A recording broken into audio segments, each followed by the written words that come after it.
is Dan Jurgens, and if you want to have a good time, keep listening to the Krypton Report. It's a bird. It's a plane. It's Superman. Jason J. Lewis, the voice of Superman on Justice League Action. This is Mark Wade, writer of Superman Birthright, and you're listening to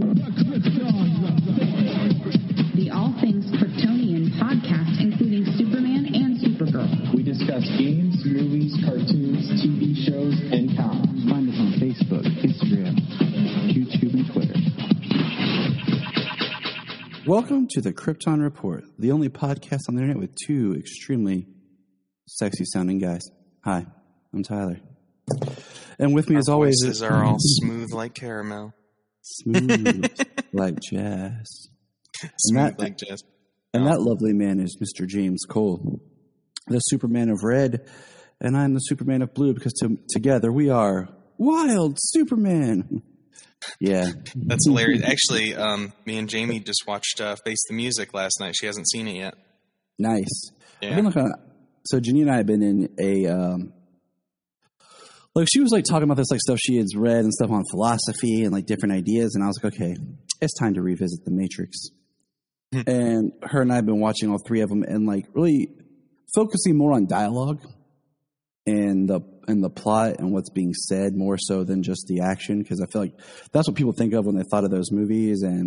But the dialogue is so heavy and interesting, worth talking about, and so it's interesting. And another interesting fact to tie it back to Superman is it's so weird how time works, because somehow 97 to me feels like such a huge gap to 99.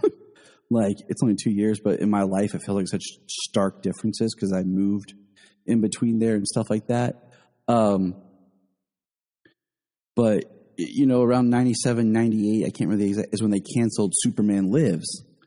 And a lot of the people that were working on pre-production on Superman Lives and stuff went over and started working on The Matrix. And if you look at some of the designs for some of the crazy Brainiac type stuff they were working on, you can see how it filtered into the world of The Matrix. It's interesting stuff on how movies work. But hey, it's a beautiful day in Ohio. It's sunny and warm, finally. Feels like it's kind of summerish. And we are going to talk some Superman and some DC stuff. So let's jump into some weird stuff. Ready? Weird fact number 1. Thanks to HBO Max, I've been rewatching Whose Line Is It Anyway?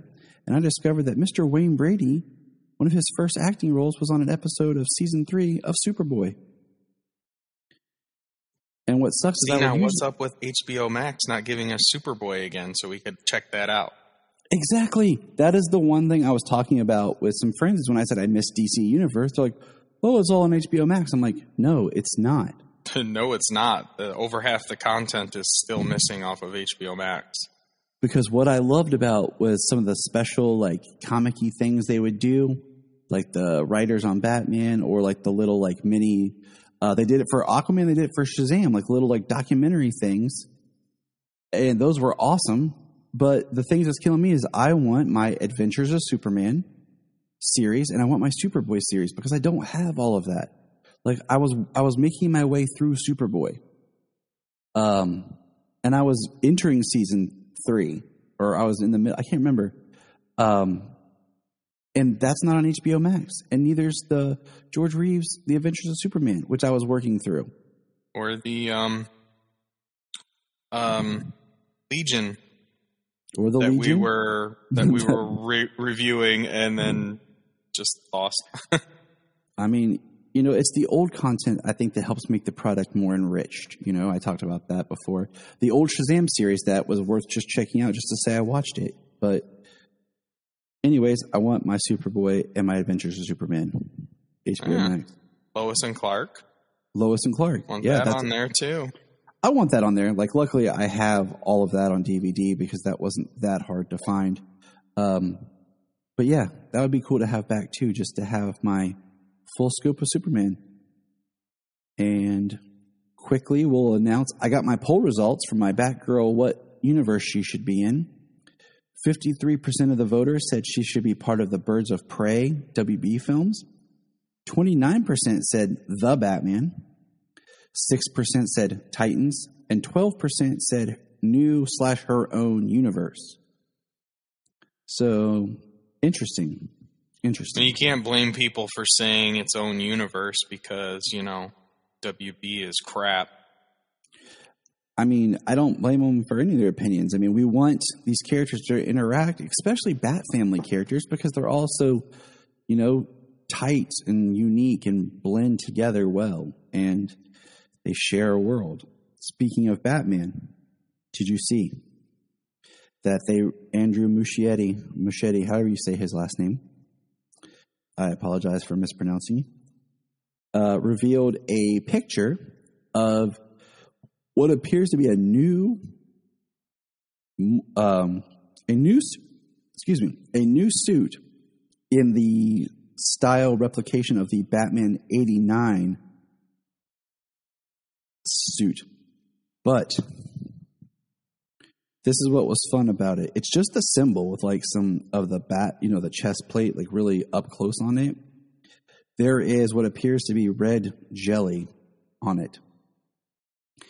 And a lot of people have gone now to go crazy to speculate that it is a Watchmen/Doomsday Clock reference, meaning that could be part of the storyline of their film instead of Flashpoint, as many people have talked and speculated. I don't know. I think it's cool. I think he could just be screwing with us. So what do you think?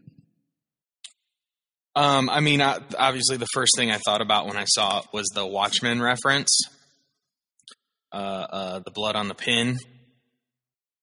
But I don't know what the plan is. I mean, I'm definitely looking forward to finding out and see what they do with it. As Ezra Miller, he's wanted his Flash closer to what Zach did, and hopefully with Andy, he got more of what he wanted. So I hope so. We like the Flash. It's crazy because I love the character. I like I love the show. Okay, and I hate when people are like, "We got the Flash show." Yes, I know, and I enjoy the Flash show very much. But we're like in our 8th season, and in a lot of ways, we've done a lot of stories for the good or the bad on that show. And my thought is I would very much like to see some of the stories maybe redone or done better, because there were some of them that I just didn't like the way they did. Yeah. Well, but interesting thing... Sorry, go ahead. Finish your No, you're fine. I was going to say, the effects, just having that larger budget, because we saw the great effect of how Flash looked when he ran and stuff, and the Speed Force in Zack Snyder's Justice League. So there's the effects he had on the world around him and everything. So it would be very cool to see more of that. Yeah. What I was going to say is kind of with the movie, we have a centralized character to focus on, being the Flash, being Barry Allen. With the television show, they have to do their formulaic ensemble and team dynamic. Yes. And it's taken away from the character of Barry Allen. He only gets to portray some of Barry Allen's better qualities, not just the Flash, but Barry Allen, like his intelligence and his detective skills and things like that. You only get to see that once in a while because they have to give that to everybody else. Yeah. Barry is a very smart person in the comics, but in a lot of ways they've taken that because they have Cisco and they want to do that with him. And you're absolutely right. It is a big deal that we would actually like to have, the character done as the character and not, I think that's my problem is and this is one thing, I don't want to say a problem, but one thing that kind of bums me sometimes with Superman and Lois is just we have a lot of characters. If you think about it, we have that we're trying to service and we're trying to get their stories, and they're all good characters. I I just, at times, I'm like, man, I really want to just focus on Clark. I really just want Clark. We have the Sarah, the Lana, Kyle. Then you have Morgan Edge with Leslie, and you have the boys, Lois, Clark. And then you have then you might have the Stranger / John Henry Irons and Sam Lane. So I mean, you have an ensemble like that. It's all great characters, but sometimes, man, I want more Clark. And it's just kind of funny because I was thinking about, I found a new podcast called Smallville Anthology, and it's like a monthly podcast, but it's like a documentary that you're listening to. Because like there's a narrator who's pulled quotes and stuff from all time of Smallville from different sources, and is bringing that into the podcast. And it's just, I was just thinking, like, man, back you think about that story, how you mainly just had less characters, like you were really following. And you're like Clark, Lex, sometimes the parents, Lana, but mainly Clark.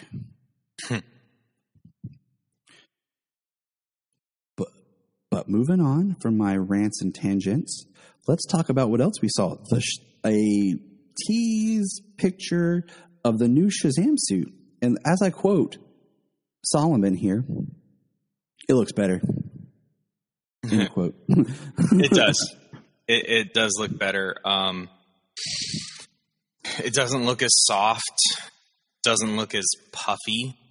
Doesn't look as much like puffy sewn in muscles. Mm-hmm. And we know Zachary Levi got big, but add a few years onto that for actual training, because he's got to keep up training for these roles. These people who sign multiple deals for these movies, they have to continue training, and of course with consistency and time that gets better. So he's more improved, he's in better shape, more muscular, and the suit fits him better, and it actually gives him more of a muscular look. So the picture we saw is like a behind the scenes, like they're about to do a stunt, is what I was telling Solomon, because there's no cape attached. You can see some like a wire behind him and stuff like that. Mm-hmm. And it looks like it looks like maybe they've got the markers for where the cape's going to be when they add it digitally. Yep. So that's what I was telling Solomon. It's probably like a flying scene or a fight scene they're working on. And it looks good. There's more texture and design to the costume, instead of just being like a solid kind of red that the other one was. The gauntlets look cool because they're more angled and they're gold that fades into a silver. And it looks like a nice evolution from the first costume. We got a short video that was funny because it was just like 18 seconds long of him standing. And it's like, it starts to show and pan up, and then it's him like, could someone turn on a light? Like at least one light here? And it was kind of like, a joke poking fun at the fact that this symbol isn't lit up right now. I think David Sandberg said that it's going to light up recently, because that's something that people said, why isn't it light up, or is it going to light up? And I think he said it's going to. But I think at this iteration or this version of the suit, like, it's not lit up. So I think they actually shot that just for because of people saying about it lighting up. Probably. And just, it's a fun tease. It's well, that's how Sandberg is too, So yeah, it is. It's interesting. Like, he seems like such a fun, goofy guy. And I would recommend anybody who likes his work, like he's done mainly horror other than Shazam. He did, back here when quarantine first happened, he did a little short couple-minute film that him and his wife made at home in quarantine that is pretty creepy and sweet. Like, his wife is the actress that's in Shazam she's the one that touches the door and turns to dust. Yeah. When she's talking to Savannah. So yeah, I can't remember what it's called, but like you find his YouTube, you'll find it. It's really cool. I'm thinking they're going to go with the light, maybe more of a little bit different style, like blended with post production, probably more compared to how the other light was, because like the other light had all kinds of like batteries and tubes and stuff that ran through it so that it was always lit and stuff like that. So I'm wondering if this one's going to be a little bit more of a combination of like doing something with an actual light on for like the reflection on him, but then in post more so than just having it actually lit up, because it's more flat than before. Well, what I kind of assume probably is like it'll look more static like that, more gold, and then, you know, like you said, post production. But I'm sure that they'll have a suit with a light up one for like maybe a time when he uses his powers and it starts to glow, something like that. So yeah, same thing you said. Just yep. I figure the glow and stuff is going to be probably maybe much more, like you said, like comes from he's using his power compared to just constant. Yeah. But that's all I got for news. It's been kind of a slow news week, and that's cool. Like, it's nice. I mean, they shared that they were beginning production on the final episode of Titans Season 3. Oh, yeah. That's right. So that's pretty cool to know that they're working on the final episode. And, you know, it's just a couple of months away in August when we're going to finally get Season 3. You are absolutely correct. I also want to throw this out there real quick for everyone who's listening. When Fury of the Gods comes out, one of the books we're going to review is I have it written down the exact time. It's the Superman Shazam First Thunder by Judd Winnick. Yeah, I read that. We're gonna review that around the time that the movie comes out as a tie-in. Oh, here's what it is. Last thing, I got my 4K Blu-ray of Zack Snyder's Justice League. I ordered it from Amazon UK. Wasn't sure if it was going to work, you know, ordering it from the UK website, and I didn't even know I could access it. And it was delivered to me. And I know, James, that you just ordered the Blu-ray from Amazon UK. I did. I don't have a 4K player or TV. I thought about it, but I decided just to get the Blu-ray, and eventually when it's released here in the U.S. physically, if they ever will, the thing is, you know what I said before. I think I posted it on Twitter. Was HBO Max is only available in America for now. It's going to like South America or Latin America in June, so this month. Yeah. It's releasing sometime in June, but the rest of the world still doesn't have it. So they have the VOD and they have physical because that's how it's being distributed worldwide. But in America, they're not distributing it physically, because if you want to watch it, they want you to come over to HBO Max, so that way you can see that and you can see everything else they have there. It's driving people to HBO Max to see it, which is fine. So they're holding off the physical release here. I'm sure there are plans for it, but not until HBO Max is more widely rolled out. And, you know, hopefully this Warner Brothers Discovery merger, which we did get that name this week, Warner Brothers Discovery, very original. I think Warner Discovery would have been better. Yeah. Just call it Warner Discovery or WB Discovery as opposed to Warner Brothers Discovery. But hopefully, you know, with that worldwide market, it'll be able to roll out, and, you know, hopefully we'll get that physical here, because I'm definitely purchasing it again on 4K when I upgrade and I have the ability to. And I'm going to do the reverse of you. I'm going to purchase it on the Blu-ray combo pack with the DVD. So if they even do a DVD anymore, they do, because you can order the DVD from UK. Oh, really? Mm-hmm. And it's because, like I like to have as many copies as possible, but also have it so the kids can access it. Because yes, the kids like it. I know. And well, yeah, they can watch the lower quality copy. Keep your grubby little mitts off my high quality stuff. Well, also I can tweak. I like taking the DVDs because I can put them on the computer, and I can just have fun with editing footage and stuff. So that's why I like to get the DVDs, because then I can retweak some stuff, but I can also just have fun, like just in the editing process. So my speaking 4K and Blu-ray and DVD and everything. So I bought the Steelbook of the 20th anniversary of The Fast and the Furious, the original. And 20 years ago. 20 years ago. I bought the Steelbook. I wore out my first copy of The Fast and the Furious when it came out when I was in high school. I have another copy. I have another DVD, but it's only DVD.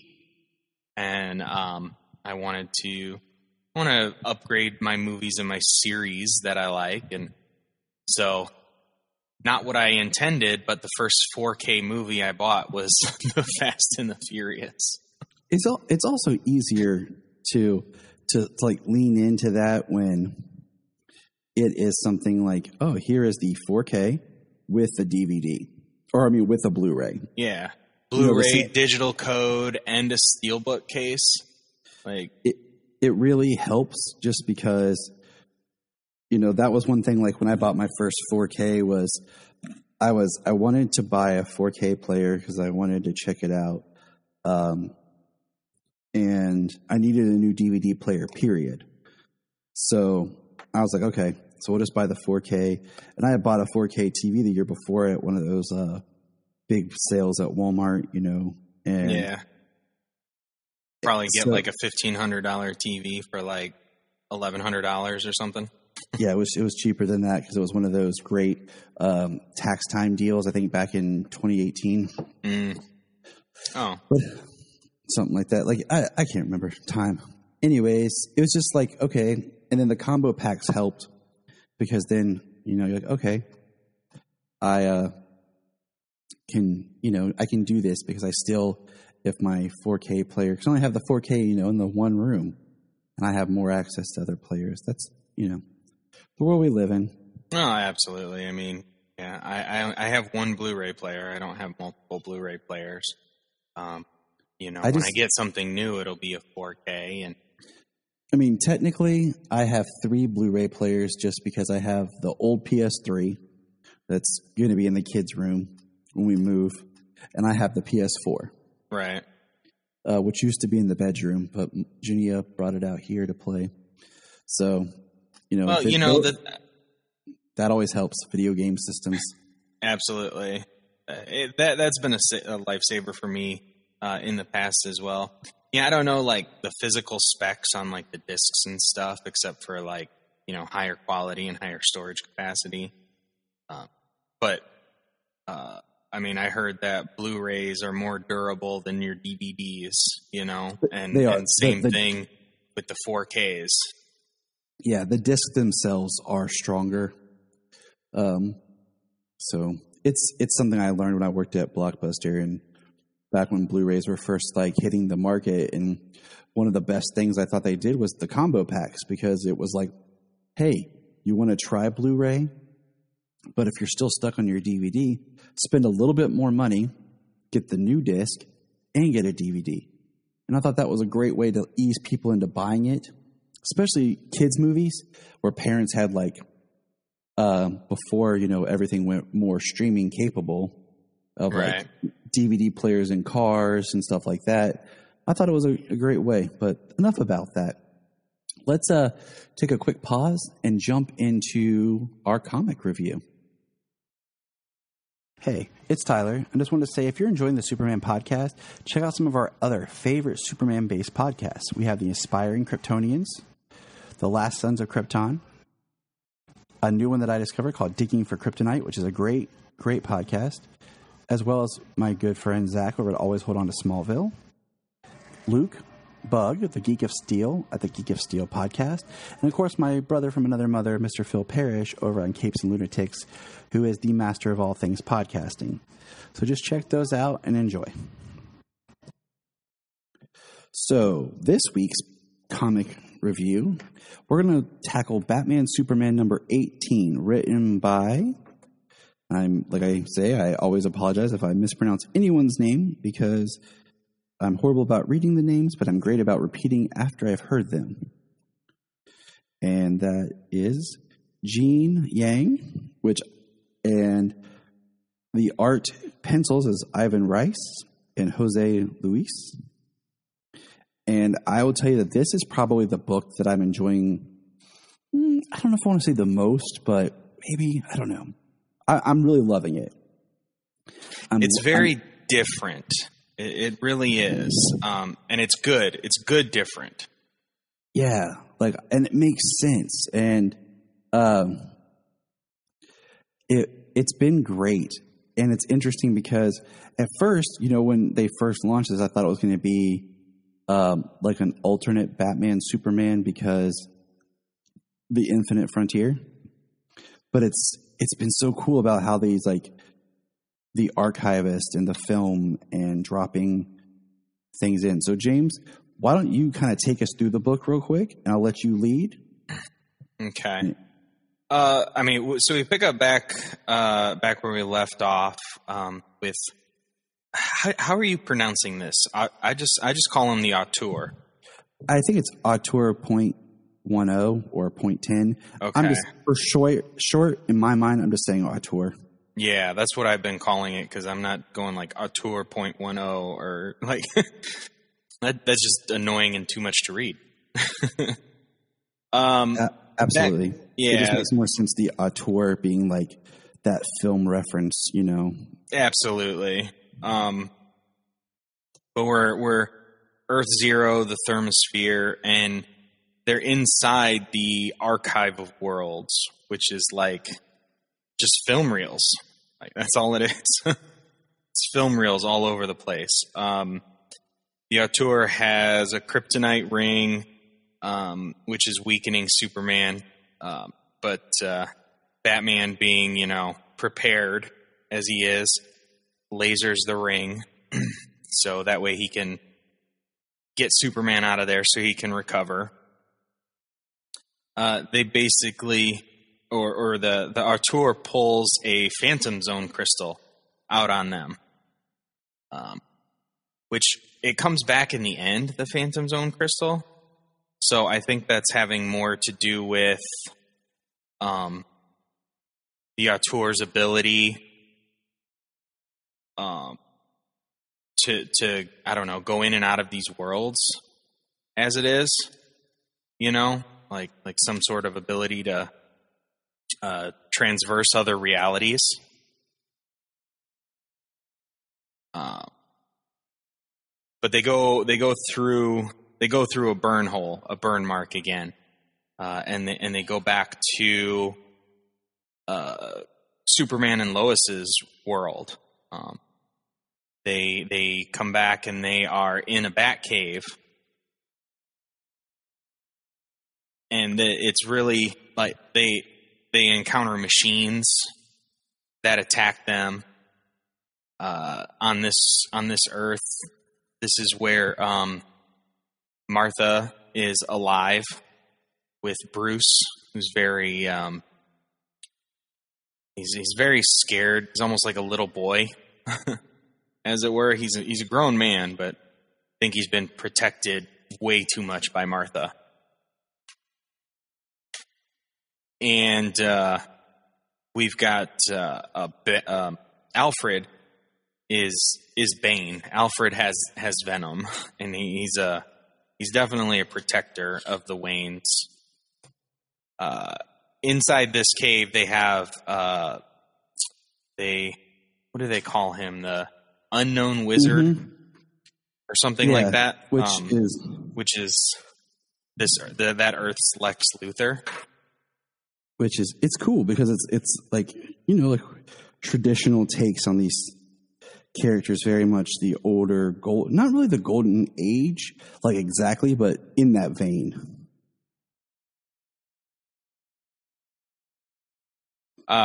Yeah, like they seem very golden age. They're also like original. I mean, we got Martha Wayne, who's alive, and a man-child Bruce Wayne, who's been coddled by his mother for far too long.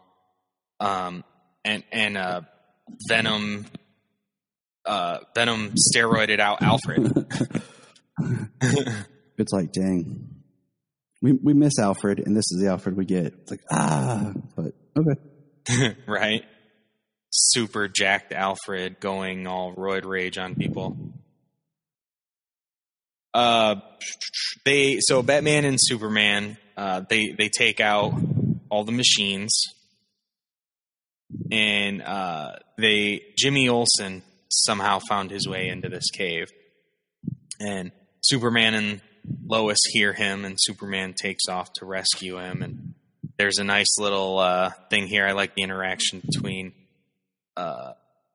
Robin and Batman, because they talk about doing his trig homework and things like that, all his schooling. And Robin and Batman are going up the stairs, and he says, "Wait a minute, this staircase is our staircase." He says, "It shouldn't have taken you so long, Robin. I'll ask Alfred to double your forensic homework." And he's like, "Aw." And like, it reminds me of the Batman 66 without the camp. You know, it's got that punchiness, but not the camp style. So there's not the old chum or the haha, like it's the nice, like little, just kind of like you just said right there. Like he's got learning to do. Like he has to study. Now this is what's interesting is when they get upstairs and you see young, boyish Bruce hiding behind his mom, and there's Batman, and Batman's like, "Mother," and she shoots him in the shoulder.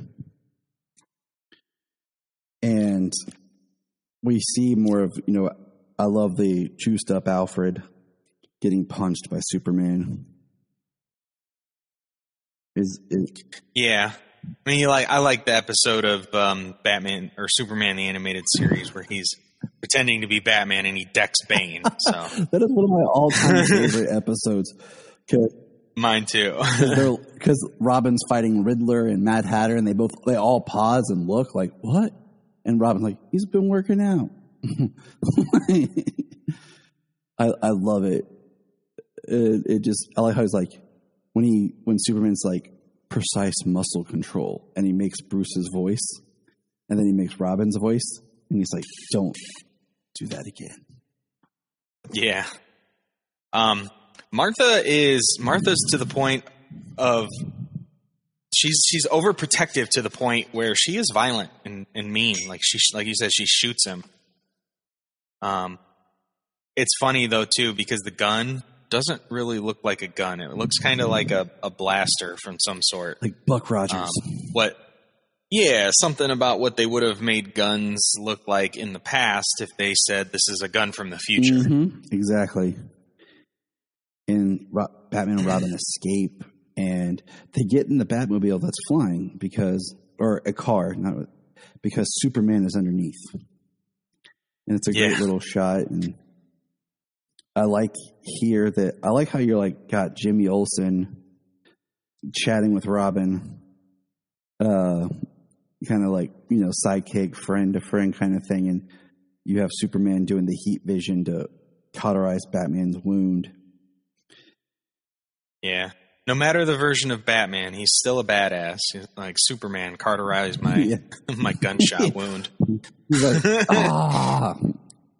And we see Well, what's cool is an extra shirt, an entire first aid kit, anything you don't have in that utility belt, Batman, a cauterizing iron. Thank you, Superman. So it's like something he'll carry. It's like, all right, I learned I need a cauterizing iron. So he's going to, like, just bringing it up. He's going to, you know, that he's going to make one to be able to take with him. Exactly. In case he has to do that to a wound. And I love, like, that we're in this. I think it's so cool when you have, like, past. It's the past, kind of, with, like, futuristic technology is always fun to play with, because Jimmy says, I snuck Dr. Luther my portaphone. So, you know, they have phones, and Dr. Luther is talking about a meeting. And then they meet, and there's Martha, Luthor, and the Dr. Adam. Yeah. And he has a serum he's giving to Martha, and she looks sinister in the picture where he's handing her the vial. And I did not see this coming. Did you? No, I did not see her just jabbing it into him. So Martha stabs her Bruce son. She says the best way to protect you from monsters is to make you into one. And she stabs him and injects the full serum. Meanwhile, Dr. Adam has a kryptonite necklace. And my first thought was he was turning into Bizarro. But no, it's like Solomon Grundy. It's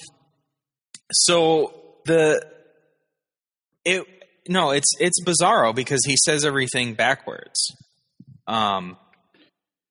It's interesting because, like, what you not do to me? Mommy tickle me with needle, now my skin gets soft, me grow weak. Like he's talking like Bizarro. Everything's like the opposite. Me not beat Superman's face to pieces. So it's like Bruce has become Bizarro. But after everything is said and done, when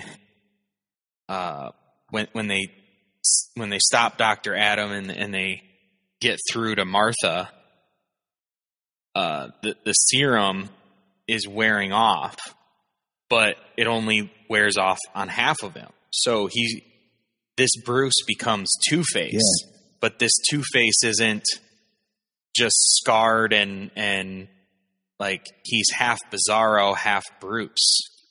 Yeah, but he's Two-Face. It's interesting. He reminded me, though, like, just the way they draw him, like, more Grundy-esque. And kind of like Boss Grundy from Injustice. Well, definitely with the suit, you know, but he's wearing a nice suit. That's I can see probably that's why. But I straight got Bizarro from the speech that he has, from the way he talks. And then his last line, but not the other half. It's like I have two faces now, one human and one not bizarre. Me forgive you, mother. Me not going to kill you for what you do to me. It's heartbreaking. I like how Batman tells Superman the wallop, and he goes wallop, ha, and that's when he punches Bizarro Bruce. But the more important one is when you have Bruce facing Martha, and he says, the scheme you're running with Dr. Adam, turning one world into heaven and another into hell. You're only alive because I didn't aim carefully enough. I won't make the mistake. And, you know, Batman tells her it's over.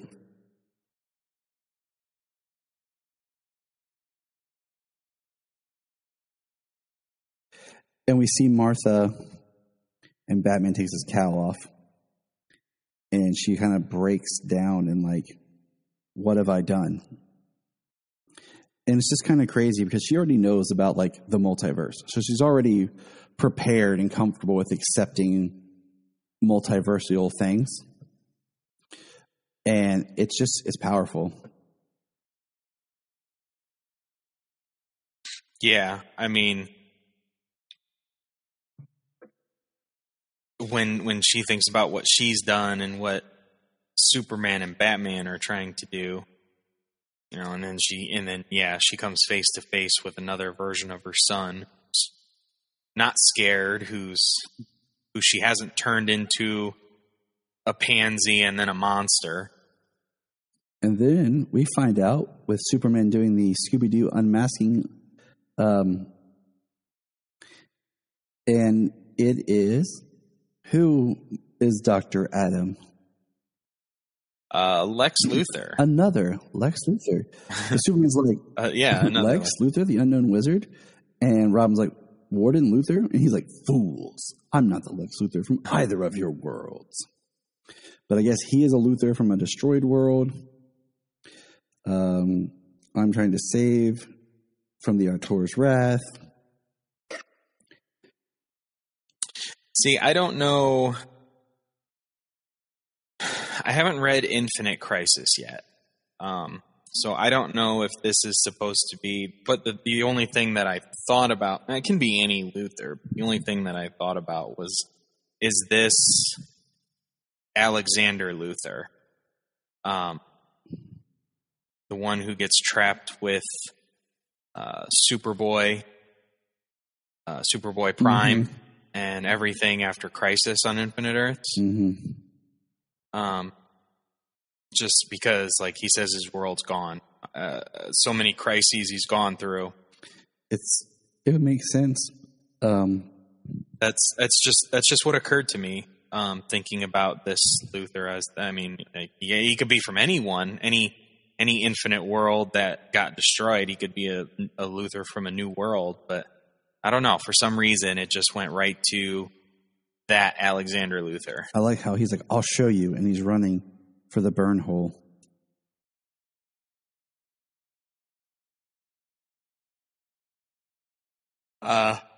Yeah, he runs, he dives through the burn hole, and the Superman and Batman characters that we've been following kind of come out of the burn hole on the last page with Luthor, and they're small. They're there with the Auteur, with the Phantom Zone crystal. So it's like all this happened in between, from the beginning where the Phantom Zone crystal shows up to the end, like all this happened at parallel times, because he pulls out the Phantom Zone. He says a Phantom Zone crystal. He said that earlier, that same line, a Phantom Zone crystal. And Batman was just over his shoulder the way he is. And so I think this all happened like parallel on one Earth and another. That's what I thought. And then what I find interesting is when they come through the burn hole in the film strip, and he says, the reality behind all realities. And there's, the Batman, Superman, and Robin that we've been following, but they're like small. And then there's the Superman and Batman of our current like prime universe or whatever. And they look Earth Zero, giant. So it's great. Like, I like it. I would even like more adventures of just this Batman and this Superman kind of bouncing between each other's worlds. The differences and what's going on there. Yeah, but I enjoyed the book a lot. I look forward to each issue, each time. Oh yeah, me too.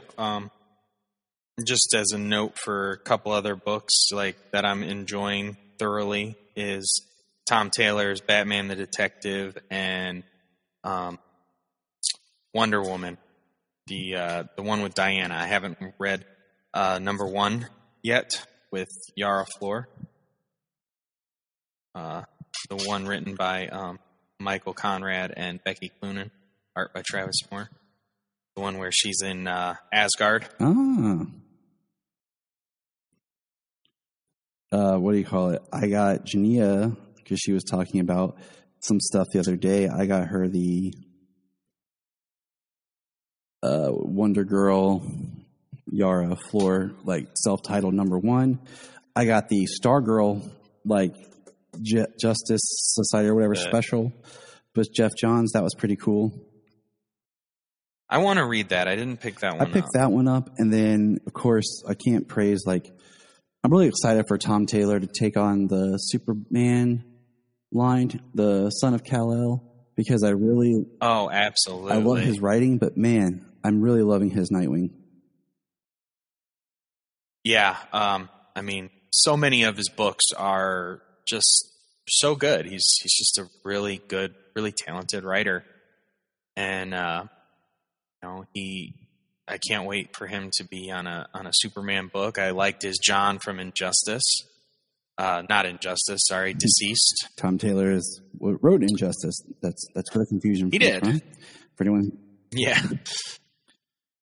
At least like the first 3 years. Yeah. 2.5, 3 years. Yeah. So many of his books are very good, and very excited to see and what's really cool is he gets to take John, a relatively new character, and give him his first self-titled book, because he gets to write his first stories, his first self-titled stories. Yeah. So that's really big. It will be great because, the only kind of solo John we saw was in Infinite Frontier, and that book, like we talked about, felt so much like we got dropped in the middle of something. We weren't starting a journey. It's like something had already happened, and we were just kind of privied to part of his journey, and then we were pulled out. So it'd be great to kind of actually see the story take place. We're going to pause for a quick second here, and we'll be back with Superman and Lois. Hello there, Super Friends. I'm Kelly Gittner of Phoenix Sisters Cosplay and Back Issue Breakfast Club on the Back of the Cereal Box Network. Or you might just know me because you're interested in the virtual Super Friend celebration. If you don't know what the virtual Super Friend celebration is, I'm here to tell you about it. This is a perfectly free virtual convention that's coming up Friday, June 11th through Sunday, June 13th. This will be hosted on Phoenix Sisters Cosplay, our YouTube, and our Facebook. So links down here. And this convention, it's completely free for you to participate in. You can log in and watch the live streams, or you can watch the reruns if you don't have the time to watch the live streams. If you watch live streams, there is an audience participation aspect. This con is also a charity, and we are supporting the Actors Fund. And the reason we chose this charity is because the Actors Fund benefits, we're not talking about the blockbuster actors that are bringing in millions of dollars or billions of dollars per film. We are talking about people in the entertainment industry who were hit hard by this last year, or who were hit hard by other hard times. The Actors Fund is there for them, because raising money for a good cause, and you're getting a whole weekend's worth of entertainment, all from the comfort of your living room. So what more could you ask for, really? All right, welcome back. And it is time to talk about Superman and Lois, Episode 8, Holding the Wrench. Which, first of all, I like the title. I like how the title is used in the story. Now, when we review this, I'm going to I have a whole page of notes just on Lois. So I'm going to kind of focus on Lois a little bit and then come back and talk about her more at the end. Because her part is very large in the story, and I kind of want to focus in on some stuff with her. So I'm going to open up. I'm going to try to do this a little bit more character beat-wise, and that's how I've been taking my notes. I've actually gotten pretty organized about taking notes in multicolors so that I can, sift through them quickly. So we'll start off with the smaller story. Actually, what's crazy, this episode is very Lois and John centric.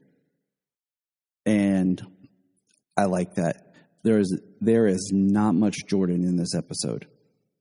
And Jordan has probably the least amount of screen time in this episode than anybody. And I'm okay with that. I am okay with that because I think it helps the dynamic of building the characters, because I feel like we haven't got a lot with John. He's been mainly more supportive. And also, it was nice to have an episode where Jordan's not screaming and yelling at somebody. It breaks it up. Or just being the focus, you know? I mean, yeah, he's the one with powers. He's the one having more troubles in different ways, but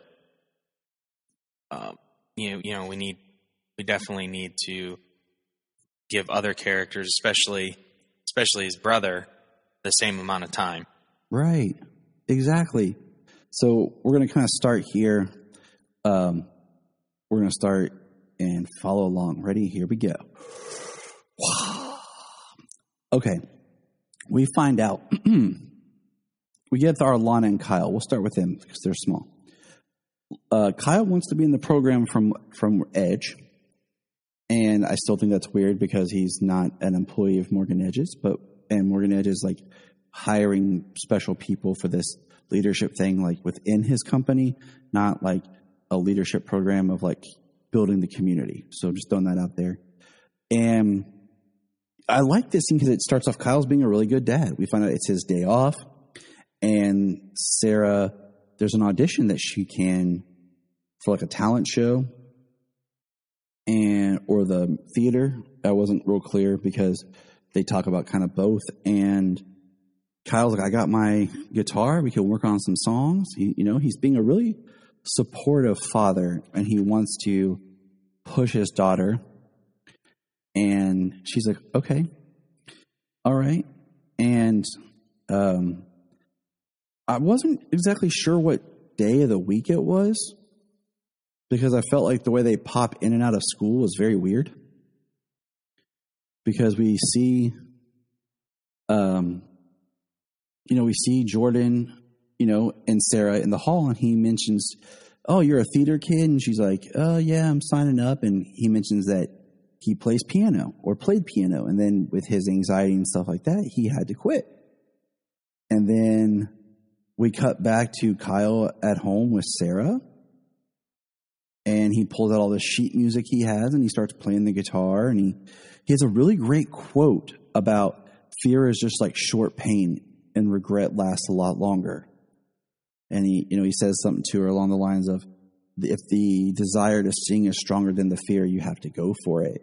So they start practicing. Okay. So you follow me. Sarah was at school. She's back home. Right. All right. So we'll continue with good old Kyle here. Now, but Kyle is going to see Lana to show her a video of him and Sarah practicing. I'm going to throw this out there. He shot the video on his phone. Okay? You follow me?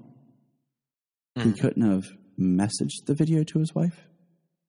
Send a link, Dropbox, depending on how big it is. But he wants to be there at her work to show her. He's not bringing her flowers or food or anything else, just wants to show her this. And he runs into Leslie Lar, who basically tells Kyle, like, oh, we're so sorry that, you turned down the offer for the program that Morgan wanted you in, blah, blah, blah. Kyle goes in and immediately interrupts Lana and is like, we need to talk. And confronts her like, so I ran into Leslie Lar. She's his right hand. She said that Morgan wanted me for the program. So then Lana has to kind of like fudge and lie-ish, like, there is no job. Edge respects you, but you're not leadership material. And they kind of argue. And, he's angry and he leaves. So is Leslie Lar trying to cause problems between Lana and her husband? What do you think? Well, I mean, I don't know if she's trying to cause problems. I mean, she knows that for a fact with how hard he was pushing, he would have jumped at the offer. So, I mean, she might have some things about this, but we know that Lana doesn't want anything to happen to him, and she's spying for Lois. Mm-hmm. So, I mean, she's lying to protect him and lying to him so he doesn't know that she's spying. And so I just think that the lies are colliding mostly. Uh-huh. I'm just kind of interested in, Leslie Lars' position here. What exactly she hopes to get out of this. Yeah. Well, I mean, if she's a resurrected Kryptonian, I might be spoiling. Now we're good. What is happening? I think we actually got that information last episode. You and I have speculated that since the first episode where the guy was talking about not being himself, and the idea that they're not just giving humans powers, they're resurrecting actual Kryptonians somehow. Yeah. So yeah, I guess maybe I'm not spoiling it, but there's just more evidence in this episode. Yeah, she's got stake in that. If she's really a resurrected Kryptonian, I mean, maybe she's the only one, and she knows at this point she's the only one. She's the only one who's lived that we know of. Last guy we saw self-destructed and whatnot, but she could be a Kryptonian with her own agenda, and when she gets more Kryptonians reborn, then what do they need Edge for? That's exactly what I'm thinking. And, part of my speculation has been that maybe X-Kryptonite affects Superman's mind, or because we saw Clark standing there with no effect with the X. Or her agenda, she's going to use, I don't know, black kryptonite or some silver kryptonite, whatever, red, whatever, on Clark to turn him or get him on their side, which I really hope doesn't happen because I really don't want another mind-controlled evil Superman thing going on. And the other thing is I positioned this to Junia, and her name is Leslie Lar. And I'm like, I think about names because, I've seen it both ways, but I've seen Larvon and Lorvon, like Lor and Lar, for Lara's father's name before. And I'm just like, I wonder if she's going to be somebody like, Superman's, I don't want to say his mom, but maybe like his grandma, I don't know, or somebody like connected farther back in the lineage or something, or it's just where they just don't realize the names and they just put it in there. But whatever. No. Well, what I heard listening to another podcast discussing episodes, Leslie Lar, is another name, like an Earth name for a Supergirl villain called Lesla Lar. See, and she's a Kryptonian. I remember that too, but we also know how they'll do amalgamized characters or change characters. So they're both interesting hypotheses. So right. So Superman is stealing villains from Supergirl, just like she was trying to steal all of his villains. Got it. Exactly. So we'll jump ahead, continuing with our favorite people here. And we see the tryout auditions back at the school. We're back at the school now, okay? And it's Sarah's there. Jordan's sitting there with flowers. John walks in and says to Jordan, small lines about, hey, I need to talk to you. You're the only person that I have here. And Jordan turns to him and says, basically, whatever's going on, we're in this together. And you can see that John's distraught. But then there's a nice twist because he sees the flowers and he's like, who are those for? And he says, support. He's like, you're so friend zoned, man. And you see John's attitude change. And then, of course, Sarah, realizes my dad's not coming. And Jordan's like, I got this. One of my favorite lines of all time and anything. I don't know why. It's just, I say it all the time. And Jordan's like, I can learn the chords. And then John encourages him, and Jordan goes up there and plays piano, and Sarah sings. And then Sarah confronts Kyle and basically is like, don't make promises to me. And he's throwing away alcohol bottles or whatever, and he's like, I got some bad news about a job opportunity, and I wanted to blow off steam. And so he went from being awesome dad to back to being POS dad in this episode. Because he got a bit of bad information, and instead of, dealing with it and being there for his daughter, he decided to get drunk and completely forget her rehearsal or her tryout. And she's like, don't promise me anything. Just do whatever you want to do. Just don't fake it. So that's that plot thread. Yeehaw. Now, let's go back. And we'll hit on the opening. Basically, after the title card scene, we see John holding a wrench and hands to his dad, who his dad is working on fixing the truck because it has the dent from Steele's hammer. And he's there, and he's like, here, Dad. He's like, I'm okay. And Clark, which this is awesome. I swear how much I'd love to have heat vision in real life. Pulls it out and uses heat vision to kind of re-weld the truck. And then he has to fly off because he hears something and he's like, boys, and just shoots up and then flies away. And I'm like, okay, that's awesome. Yeah. He's bending the parts of the truck back, the hood, the grill, and he uses his heat vision to weld the grill to the bumper. And I mean, that would be a handy power, handy ability. This is where we get the name for the episode, though. Holding the wrench. Exactly. And it even gets re-referenced again. So we have the visual as well as we get the actual lines. And I thought that was pretty awesome. We get Clark interrogating John Henry. And, they're talking about on Earth Prime, the mysterious connection, or the Earth Prime John died under mysterious circumstances. We get a flashback that shows John Henry's piloting his ship, evil Superman's punching, and we see red kind of like off their faces, and John Henry's saying something along the lines of almost there.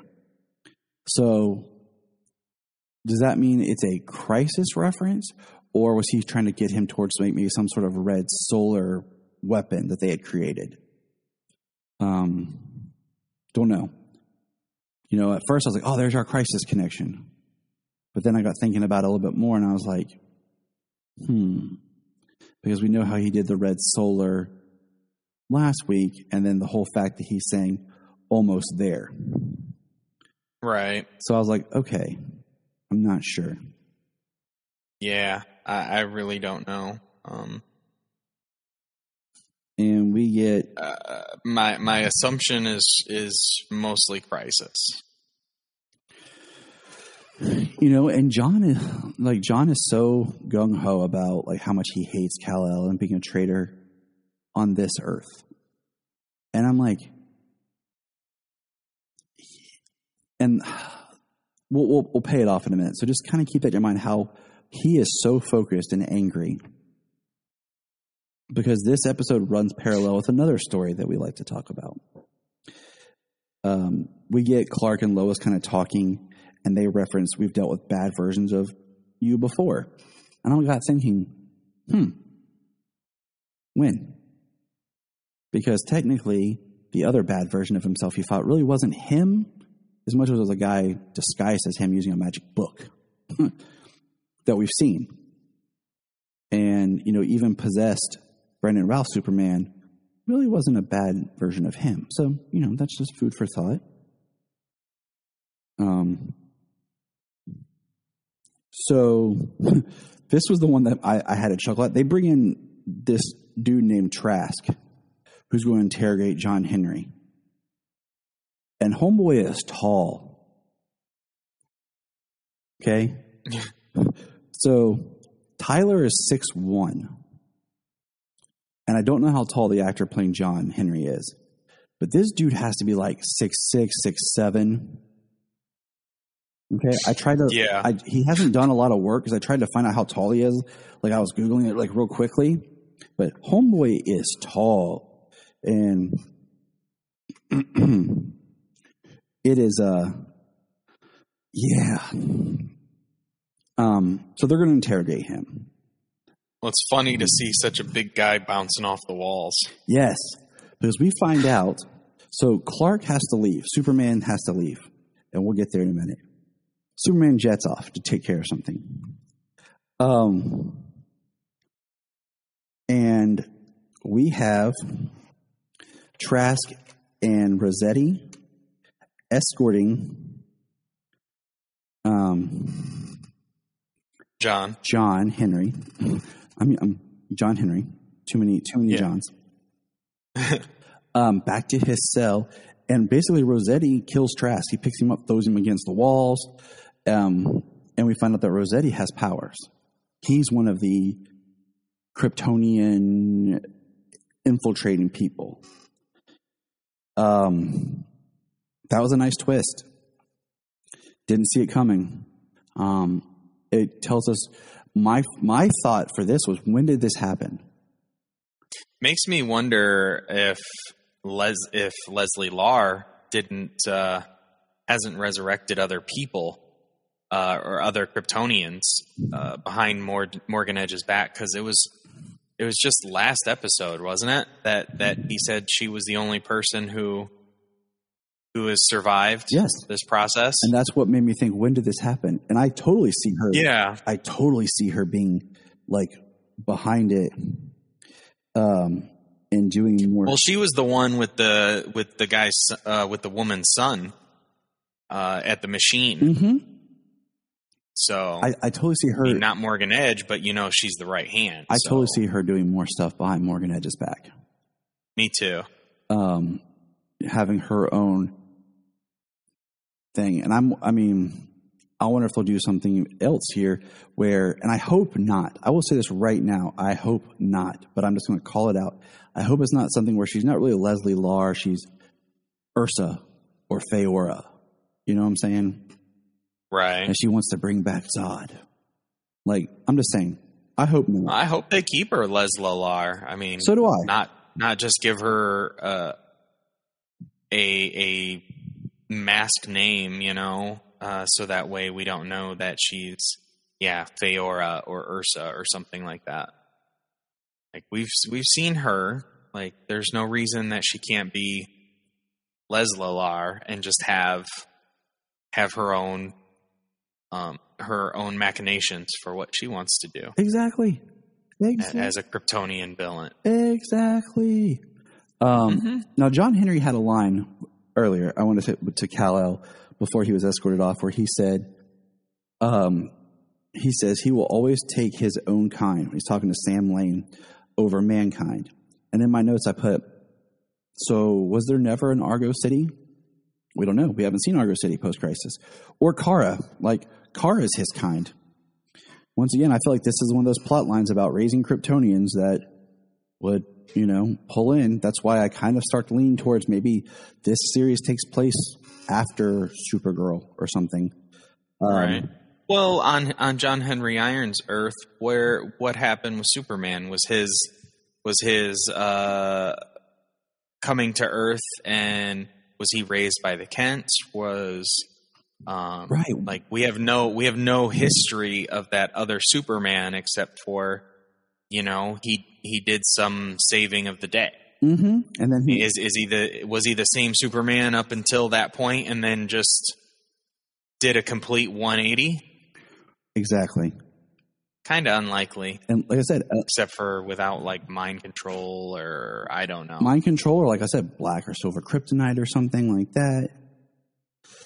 So what we see here is, hold on, I'm following my notes because I'm trying to keep these plot threads because I want to go back. So jump back. Hold on. And you know, I say unlikely, but you know, I mean that's kind of what happened in Justice, but it's a little different. You know, yes. What he was forced to do, and then like you could see his character tipping further and further over the edge as the first year of the story ran on. Exactly, and that also had a huge inciting event. That exactly. So Superman comes back to the DoD, finds out that level 5 or section 5, what's going on, that there's Kryptonian weapons. It's Project 7734. Yep, Project Hell. And I love this line. Sam says, you go down there, there's a chance you might not come back alive. And Clark takes off. Doesn't hesitate, just goes. And this is where we kind of get our, I put Rossetti v. Superman scene. And he shoots him with an experimental synthetic kryptonite gas. And he shoots it. He's got a mask on, Rossetti does. And they're fighting. And Clark's weak, but he's still putting up a fight. Rossetti hits it a couple more times. We get a line from Sam Lane about, get down there, and if they're not in a red cape, they're dangerous. Lois arrives at the DoD. Clark pulls Rossetti's mask off. They keep fighting. And there's just gas everywhere. And then John Henry takes out Rossetti. What does John Henry use to take out Rossetti? A kryptonite spear. And he says the line that out of all the Kryptonians that he had killed, this was his favorite way of doing it. Yeah. So it makes me wonder how many Kryptonians there were on his Earth, because we only saw 4? Yeah. And we get the scene of basically John Henry standing over top of Clark with a spear of kryptonite. And Lois comes in. Now, John Henry has been asking to speak to Lois. And, Clark makes the statement of she doesn't trust you. And, he's angry like she shouldn't trust you. And Lois basically steps in and yells at him and says, I know the anger. She gives him a speech about the anger and the feeling the fault of not being able to save the ones you love. It's not your fault. But she says, it's not your fault. It's not his fault. Our worlds are different. And she says, he won't turn. And, and then she basically says that if you do this, what are you? You kill an innocent man. And kill an innocent man, kill a hero. What does that make you? And John stops and backs off. And I told you she was going to get through to him. Yes. I mean, she does. And think about, yes, it is very similar to Batman v Superman. Okay? If you think about the line where you have a good man who's gone through a crisis that has warped and corrupted his mind. And with, John Henry, it makes me just frustrated because you have the whole, it's a multi-Earth thing. It's not the same place compared to how Batman was. But the idea was he's so enraged and he's at that moment and he realizes what he's done. And he lets it go. That's what this is. It was his moment of releasing his anger. And with Lois's voice, he realizes what he's done and where he is. And he drops the spear and backs off, much like Batman dropped the spear and realized what he was about to do. And then he immediately flips the switch back to, I'm I'm the good guy. I'm a hero. I'm going to do something, Right. And we have a quick. We don't get so much of a switch in this, We get the soft switch. Yeah, because they actually release John Henry Irons. On Superman's request, his and Lois's request, because we get a scene of John Henry is in front of the Kent house, and John Kent is looking at him, and he's like, "Guy tries to kill Dad, and now he's our house guest." Right. And but he's out there. He's got his RV out there, and we get, what do you call it? Excuse me. Lois and John are. Superman basically says it's an act of trust, and John Henry says, "I let you live. I'm not ready to fight by your side." And Superman's like, "I understand." And he goes miscellaneous and flies off. Yeah. Well, because Superman has a conversation with Sam before that about the kryptonite weapons. How Sam said he wished them never to be deployed, but it's his job to plan for the worst, and that means even against Superman. And he says, "I hope for the best, but I prepare for the worst." Yeah, and his Superman's concern is that it's happening. Yeah, he says trust that these Kryptonians, because of who he's come up against so far. Yeah, he tells Sam about what he thinks Morgan Edge is doing, and that John might be right in some way. And he says trust works both ways. And what I like is we get the John Henry talking to Lois, and this is where I say this is the switch here, where he's releasing his mind. He says, "There's a lot I want to say to you. There's a lot I want to say, but you're not the woman I want to say it to. You just look like her." Yeah, that was really good. And then he gets in his RV, and the AI says, "Captain Luthor Blood." He says, "Change profile, erase Captain Luthor, set new profile, John Henry Irons." And then she refers to him as John Henry Irons, and he says, "Power off. I just want to drive for a while." And he drives off. And that's where I say you got the soft switch. Him admitting that this Lois is not his Lois. Is his mind his mind coming to terms with where he is. Right. Well, that's the difference, That's a big difference. On his Earth, he was with Lois. Mm-hmm. Superman very well may have not had anybody. Like you said, we don't know on that Superman Earth. journey. Yeah, we don't know that Superman. So, and this one, he puts his trust in Lois, and we know that Lois and Superman have been together for 20 years almost, or pretty close to, because of the age of the boys and everything. And she knows that no matter what happens, that Superman isn't going anywhere. That this Superman is, he's the gold standard. Yes, he is. So, and that's the good thing about the multiverse and the interpretations. We want to see the gold standard, but there's room to have those interpretations where different things happen to him, and he reacts differently because he's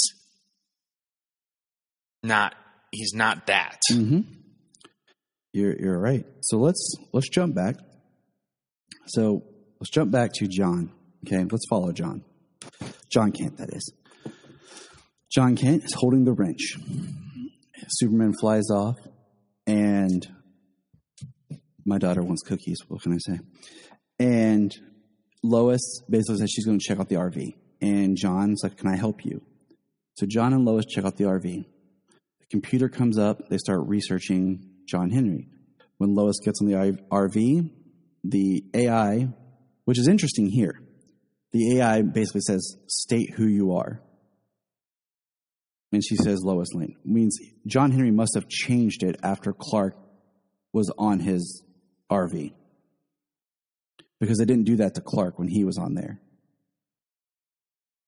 Right. It just acknowledged a presence and acted like it was Captain Luther. Yep. So he must have changed that. So John and her are looking around. They discover things, and Lois tells John about the multiverse, about parallel Earths. And he says, are there people just like us on other Earths? She says sometimes, and that's when they discover the pictures of John Henry, Lois, and their daughter Natalie. Now we'll skip ahead for something real quick here. We get a beat later. John is back. He's at the computer. He sees Natalie and says something along the lines of, "Hey sis, I wish I would have got to know you." So that's kind of cool. He acknowledges her as some sort of familial presence. And then which is cool and weird. Yeah, I mean, yeah, it is. It's very sweet. It's very nice, but it's also is your mother from a different Earth and a different father? Yeah, I don't know. He's got to expand his mind, man. He can't be that narrow thinking. Right. I mean, I'd probably end up reacting in a similar manner. You would, because I think part of it is you would just look at it and you would see this Lois and still trying to process. You'd see her like your mom. Yeah, quite possibly. So he sees the video of evil Superman killing Lois. That would mess you up for life. You would need to, you'd have issues after that. Even though trying to rationalize it's not really them, that would screw you up. And he finds guns and weapons. And the AI comes online and basically goes to kill him. And he has 20 seconds. And Lois signals for Clark. That's why Clark left the DOD. He arrives in time and stops the bullets. But shout out to Jordan's acting. Because the fear on his face when Clark is over top of him is believable. Totally believable. I felt it. Yeah. Well, the fear on his face when he sees the video of what happens to Lois, that's his acting in this episode, though, dude. Is great. He's definitely the better of the two, in my opinion, of the boys. He got the stretch in this, and that's what was really nice. In the next beat, we have Lois basically ripping him apart, and he basically states he was looking for weapons. He states that he is unarmed, and that Dad and Jordan are basically walking weapons. And Lois just gets angry and lashes out on him and rips him and basically says, I don't trust him. You were acting behind my back. She yells at him to get out of her face. And his face, when he's getting yelled at, is just, I feel it. And then Clark turns to Lois, who's freaking out, and she says she's fine. And he's like, I'm going to take that as a no. And says, it's okay to ask for help. I want to be that person for you always, but would understand if I'm not. And, the thing that Junia and I both said to each other is, John was acting the same way Lois does. You think about Lois before Superman or when they first, whatever, she's reckless. She would go investigating, constantly putting herself in danger. And her son inherited those traits from her. So he is just doing what she would do. Investigate. And with it being your child, she has a natural reaction. But then, I know we're going to go into her story. Yep. Seeing her story in this episode reflects on why, she reacted the way she did. And that's why I've held off on really getting into hers. But at the end where John... Well, I know that's the next one to talk about. That's the last one to talk about. Yes, it is. So we have, when John is looking out the window and sees John Henry, Lois enters the room after he makes a comment, and Lois says, I get that. I deserve that. And then Lois sits John down to talk to him and tell him what's been going on. So now we're going to back up. The episode opens with Lois in therapy. Okay. And I knew the actress who's the therapist, I'm like, she looks familiar. Do you know where she's from? I couldn't place her. I know she looked familiar. I was like, I know her from somewhere. She's done multiple things, but the second time I watched it, it hit me. She is the mom from the Santa Claus. She's Charlie's mom in the Santa Claus. Oh, wow. And I was like, that's where I know her from. And then I was like, and then I kind of looked her up and I was like, oh yeah, she did. She was in the one with Harrison Ford where he's the president, Air Force One. She's done a couple of other spots on CW shows. She was in the movie The Covenant. She's done a lot of things, but I was like, the Santa Claus mom. And that was the last of the joy of that scene. But right. Lois really got into the history of her and John Henry. She sees their daughter, Natalie. She lashed out at John. It's a miracle he's alive. And she's going through the stuff with her therapist. And what you find out is she says, you put your heart out there, referring to her son, and you hope and you pray that he's alive, and you can't do anything about it. Your heart is just out in the world as a parent. And we learned that Natalie was Lois's grandma. It was Sam's mother's name. And that's who they're going to name her after. And what we find out is that Lois and Clark, when the boys were 18 months, had a miscarriage. And it would probably be pretty late in the pregnancy for them to know that it was going to be a girl. And yeah, halfway through. Lois is,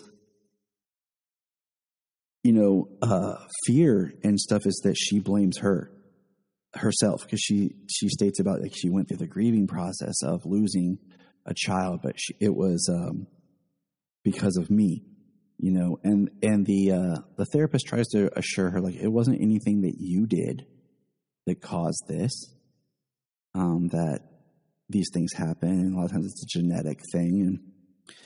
And she goes on to how she thought she grieved, she took the time, she dealt with it, and that it still haunts her and bothers her. And Lois sits with John at the end and tells him about the miscarriage, shows him a picture of the ultrasound because she's never talked about it or told the boys. And, she explains it more in detail, and we have a great scene of the two of them hugging. And once again, Jordan's acting in that scene is amazing. And,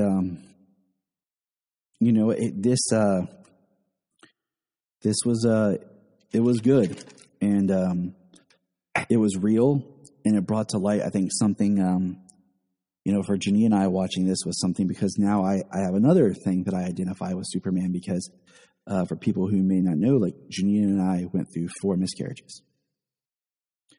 And that was difficult for us, and a lot of people just brushed it off.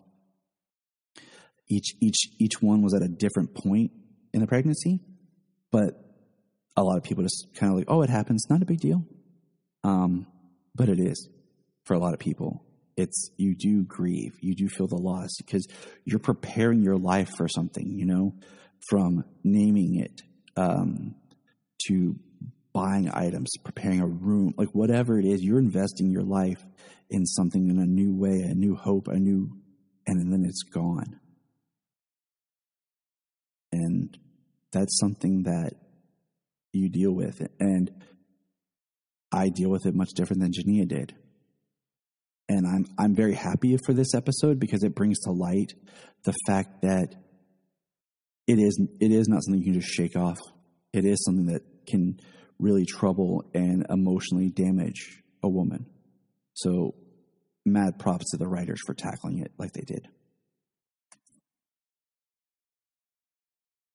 Yeah, they handled it really well. And just to see those parallels on the other worlds, and Bitsy's acting along with Jordan's acting, her time in therapy and the time they spend together as mother and son. Yeah, very, very powerful, very strong. It's a very good episode. This is where I think she really won me over as Lois. Like, I've liked her throughout this, but I've always kind of just been like, okay. But this is where her acting and the emotional beats really just kind of won me over, showing that vulnerable side of herself that Lois usually keeps so locked away. And I feel like as much as we've gotten to see really great Lois and Clark interactions, I feel like they are still, because of the storylines and stuff, they are still like kept apart.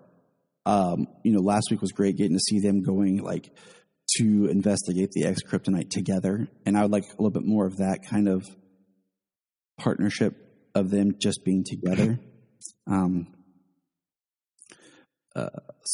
then of course the one line I think we kind of skipped over was Clark told the coach that him and the boys are taking time off from football.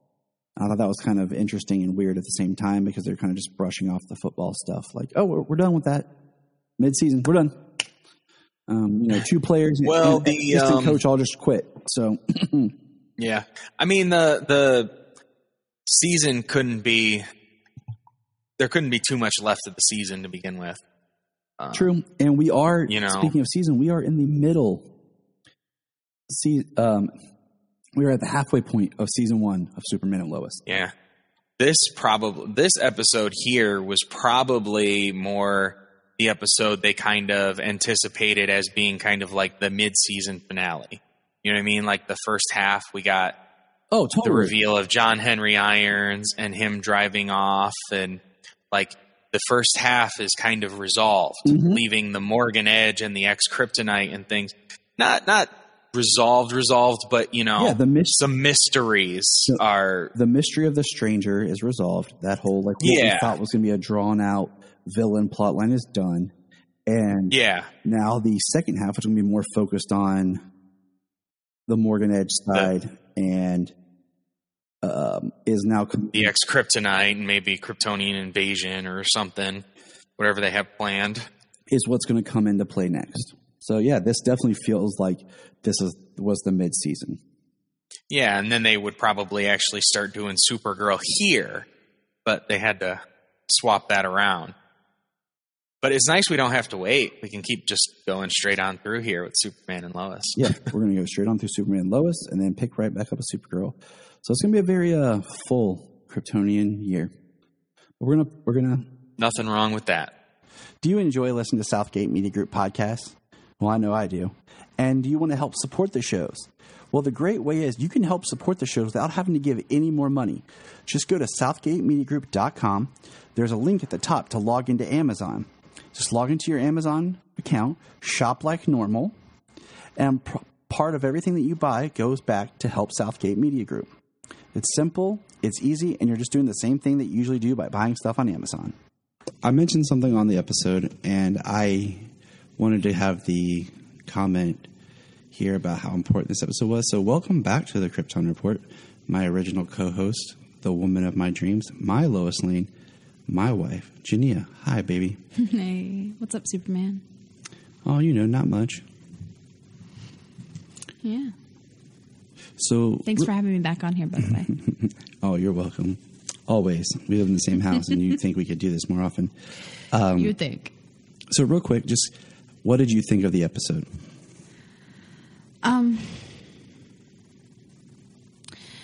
Yeah. So I thought it was a very profound episode, to be honest with you. I know you're kind of having me on here for a specific thought, if you will. Am I correct? Yeah, but just kind of overview. Like we've wanted to get you back on to kind of just talk about the show because it's the show that you and I watch together. Like, I won't watch it without you. No, I love the show. I think the show is absolutely fantastic. In general, I love the perspective that we get on Lois and Clark. It's just completely different and out there. Something that we've never been able to really see before to this depth. So it is refreshing in a lot of ways. This episode was pretty great, honestly. I thought it had a lot of depth. You got to see like different aspects of parenting, which I think is kind of like the common thread in the show in general. Like, you get to see like, Lana and Kyle's parenting styles, and then you've got like Lois and Clark's parenting styles. In this one, I think it was really cool. We kind of got, got to see a different side of Lana and Kyle's daughter.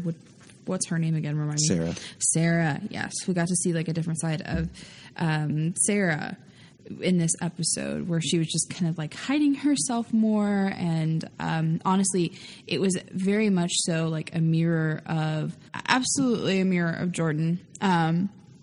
It just kind of gives you that feeling and that vibe of like what things that he's gone through, and kind of like even parts of himself that he's hidden. So they are very much so, kind of like similar people. And it was cool to see him like try to, encourage her and support her and be the friend that, she needs. So to see her like going up there and doing something that she was afraid of and singing on stage, and then, him kind of like being there for her was really awesome. But definitely kind of going back to the whole parenting style side of things, you saw what it was like for, Kyle not being there for Sarah, Kyle not showing up and doing the fun thing with Sarah. And that was, it's kind of what we're seeing with this character. Like, he's very self-absorbed. Mm-hmm. So it's just a little bit more enlightening into his persona.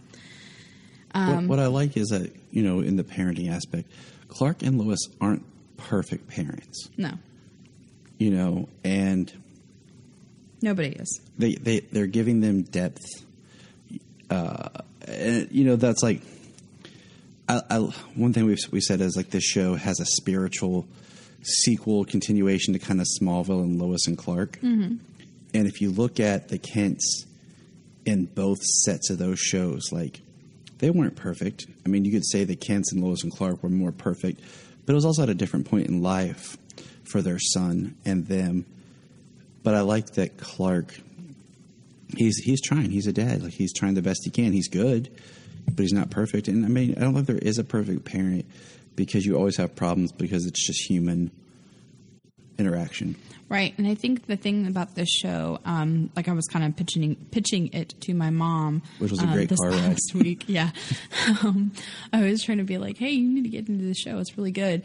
The whole thing that I was mentioning to her is these characterizations and the storylines that we're getting, they make the characters feel so real, like so relatable.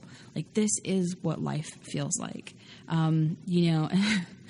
I mean, not to say that we're Superman or anything, but some of us have jobs out there and careers that take up our time and, and even kind of take up our emotion, our heart, if you will, in a lot of ways. So trying to figure out how to juggle that person, if you will, or that persona, and then also juggle like life with family. That's what makes this show so flippin' fantastic, Yes, it does. I mean, I've always said, like, it's just crazy to me how Smallville, like, started when I was in high school. Yeah. And then this show starts as I'm a parent, I mean, it's perfect timing. Absolutely. And it's crazy how this show has been able to, in this episode especially, and like, this is the big part we wanted to talk about, is with, having another element of Superman's mythos in this show that I relate to. And I kind of wish we would have gotten his point. That they had him really busy and he didn't really get to conversate on this. Yeah. But the fact that Lois had the miscarriage. Well, okay, yeah. So we have the whole situation with Jonathan and the fact that she was trying to pull Jonathan in on something with her, so he didn't feel left out, right? she was trying to trust him in that moment to be a part of looking into John Henry Iron's, mobile home or whatever you want to call it. It was not his home, his RV there. Yeah. They were looking at things together, and then she leaves him. I can't remember why she left him exactly, right? Well, they both went inside, and then he went back out there. Right. He went back out there by himself, and then the security system. Which is a very system, Lois Lane thing to do. Right. Totally. Once again, there's like a lot of mirroring going on in the show. Like, these are things that another character would do, or this is an aspect of another character. It's really cool because that's life, right? Mm-hmm. So anyway, he goes back into the RV and the whole security system doesn't recognize him. So, it goes into defense mode. He almost flipping dies in the process, right? Mm-hmm. So then we see Clark, busting in Superman and, protecting his boy, which is fantastic. But then Lois just flipping overreacts and gets angry at Jonathan and calls him stupid, basically. Yeah. But the thing that we kind of want to talk about here, the crux of this, if you will, is when she kind of comes to the realization of where her anger was coming from. I'm gonna throw something personal out there. Like in my life, I do a lot of like teaching, and I do like kind of personal coaching type stuff.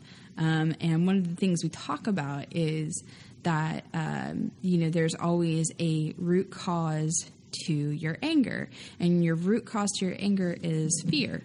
So Lois realizes in this moment that, or not in the moment, actually later on when she's talking to her therapist, that the root cause of that anger that she had towards Jonathan really didn't have anything to do with Jonathan.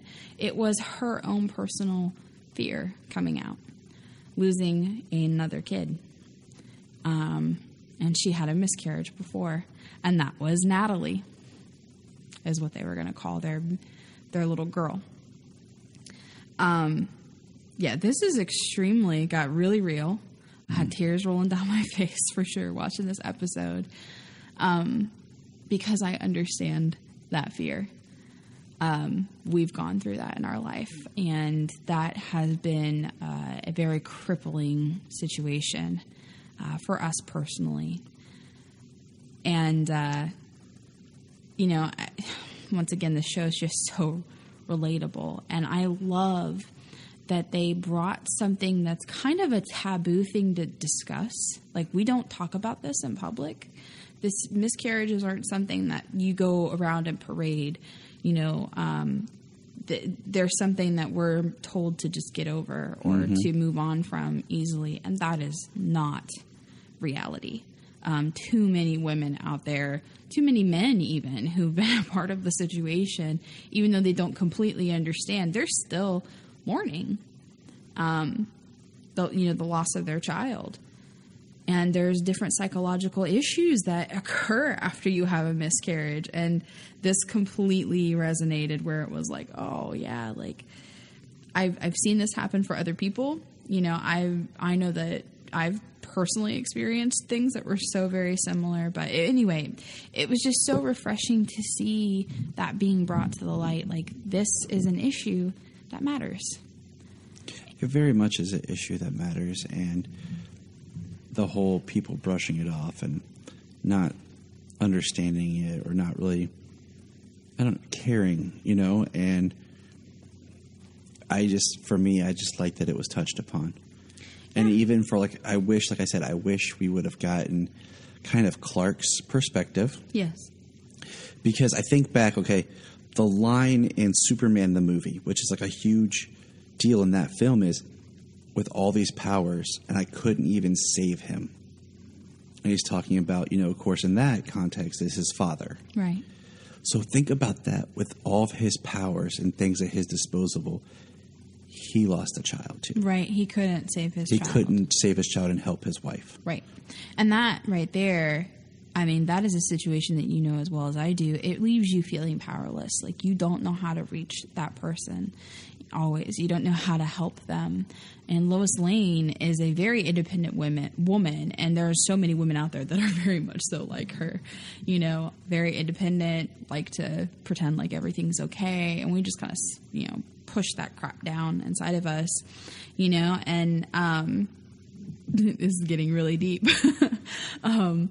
But yeah, it's definitely one of those situations where there needs to be more discussion about this. This is a bigger issue than we talk about. And we do not support women. We don't support families that go through this kind of,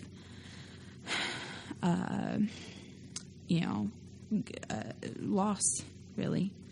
A lot of people don't view it as a loss, but it is. There's a connection and a love, and you do preparations, like she was kind of talking about in the episode. You prep for that child coming into the world, and when they don't, it's it's heartbreaking. It's earth-shattering. So to see that, and oh my gosh, she did such a beautiful job, emoting that. This is the one scene of her as an actress where not that I thought she was a bad actress, don't get me there, but this scene proved to me that she is an actress. And like, I know from like personal like stuff before she got this role, like she just had her first kid shortly before getting the role of Lois Lane. Yeah. She was actually pregnant when they filmed her scenes in Elseworlds. So her daughters were like, what, 3-ish maybe? 2 or 3-ish. Elseworlds was 2018. Yeah. Mm-hmm. So. Yeah, so she understands. She's probably able to kind of put herself in the mindset of what it would feel like to lose that child. And that's profound for sure. Yeah, so I definitely think that was, a fantastic thing to bring up. And it brings more to her characterization. Like, a lot of people look at Lois Lane and they think, super strong, like, can get through anything kind of woman. Like, she's more like the Woman of Steel, persona. But the fact of the matter is she also has kryptonite that can get to her. There's things that can really, tear her up as well. And we got to see a piece of that. We got to see a piece of her humanity, a chink in her armor, if you will. And that was really profound for her character. It gives her a well-rounded, relatable characterization. Yes, you're not just thinking, oh, this is just some textbook Lois Lane. Like, this is a beautifully deep, just kind of characterization. Like, just you're feeling with the growth of the character. Something I just thought about that I wonder, because we watched the episode, we bought it, the season on Apple. I wonder when it aired live if there was any kind of like title card, like after the episode or commercial, about like if you've gone through trauma like this or you had an issue, how to reach out for counseling, like they've done on other shows of similar things when they talk about issues like this. I wonder if that was something that happened. Yeah, I mean, I wouldn't blame them for that, honestly. Like, actually, I really would hope that they would do that. This, like I said, is such a major issue that is not taken care of the way that needs to be. Mentally, emotionally, we just don't support people who go through this kind of loss. It's real, and if someone is dealing with it, like it's an important issue that speaks to us, that touches us, and it's when something in fiction like this, like a comic book movie, a comic book show, but when it hits home like that, like it stays with you. And I thank the writers and director and producers and everything for bringing up the subject matter with such a powerful character in such a way that it kind of brings light, like we said, to it in a situation where people are just, it happens, no biggie. You brush it off, whatever. Right. Yeah, it's not something that you get bereavement time for. Nope. I dealt with that with some stuff with jobs, but I won't go into that. Yeah, no, I'm just saying, like, it's not something that's taken very seriously. And in this, we're actually able to kind of, for people who don't know what that feels like or looks like, they're able to actually see that. And for people who have experienced it, they're able to recognize within a character that maybe they love and they appreciate that, you know, they're not alone. And I think that's why these things need to be brought to light and why this, for me, was such a great moment, because we need to be able to bring awareness to these different problems, honestly. So. Well, thanks, Ju, for popping in and giving us your thoughts here. We like hearing your voice and having you on here. I have to get you back here more often. My very, very deep thoughts on this episode. Yeah, it got kind of deep with me, but obviously you don't listen to me enough, because there was an episode that we recorded where I literally cried. I cried because it was just such a beautiful story. Yeah, I mean, I can't help it. I go into like the, you know, the depth of the character and and even like you know, bringing in like the real world stuff that I deal with too. So that's why we're here talking about it. It's just to show the importance and how it does touch people who's been affected by this. So yeah, be mindful. I think that's kind of like the message here with this episode. Like, be mindful. And I know it's not the whole episode, don't get me wrong, but this part of it, like, be mindful of the people that are around you, what they experience, you know, try to be compassionate towards those situations that you don't see the value or the worth or the pain that they may be experiencing. Try to put yourself in their shoes. Try to understand that they're struggling, and, you know, if you know somebody who's gone through it, you know, help them, you know, be there for them, listen to them, you know, and if you've experienced it, I hope that you are also not brushing things off, and that you are taking care of yourself and taking care of the grief that comes along with it, because we can see in this beautiful example of what actually happens when you don't. And just remember, everybody, enjoy Superman and Lois. Shoot us any messages, thoughts, comments. Hit us up on Facebook, YouTube, Twitter, Instagram. And it's okay to ask for help. It is okay to ask for help.